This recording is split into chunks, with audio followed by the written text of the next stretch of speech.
The Tale of Ash. Once upon a time, in a distant land long forgotten, high in cloud-topped mountains, there was an ancient and mystical kingdom.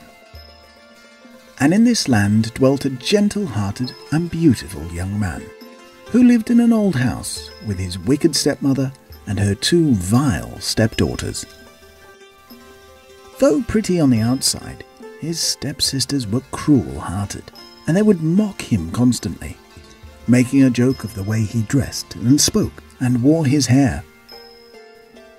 They forced him to slave away, all day, every day, chopping wood and tending the fires, till he became covered in cinders. In mockery, they named him Ash. One day, word reached the household of a royal ball. They all grew excited, but while his sisters pampered and prettied themselves, Ash was ordered into the depths of the forest to gather wood for the fire.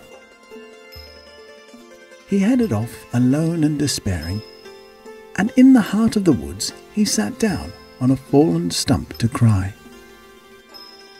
Suddenly, a strange bird appeared, of a type he had never seen before.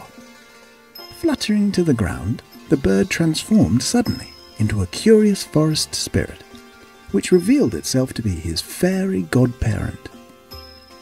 In amazement, Ash told the spirit of himself, his cruel sisters, and the ball, and his godparent quietly listened with sympathy. With a wave of a hand, a cloud of magic rose from his godparent's fingertips, and Ash was clothed in the finest jewels and the most luxurious silks, transformed into a beauty to rival any in the kingdom. Ash's heart rose with joy, and the spirit declared, "You shall go to the ball." Meanwhile, at the ball, the prince had grown very weary of the dance, for he had found no one there to interest him. But as the hours grew long, a beautiful stranger entered, and their eyes met. The prince's heart was captured in an instant. He took the newcomer's hand, and they danced together long into the night. However, as the hour grew late and the clock struck midnight, the prince's partner grew suddenly anxious, though for what reason the prince could not tell. Panicking, the beautiful stranger fled from the ballroom, leaving behind only one glass slipper and a heartbroken prince. The prince despaired, not knowing who this stranger might be. So he called forth his heralds and announced to the world that he would marry anyone that shoe would fit. For many weeks he travelled to every corner of the kingdom, knocking on every door and trying the shoe on the foot of all those he could find.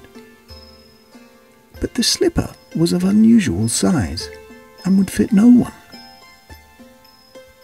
Finally, the prince sank into an inconsolable heartache, knowing his true love was forever lost.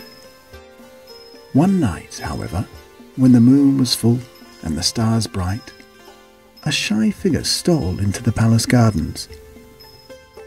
On sight of the prince, the fearful stranger took to a run. But as the flame of recognition entered the prince's face, he stopped the stranger and reached for the slipper. And lo! It fit, and finally his love was revealed. And they lived together, happily ever after. The end.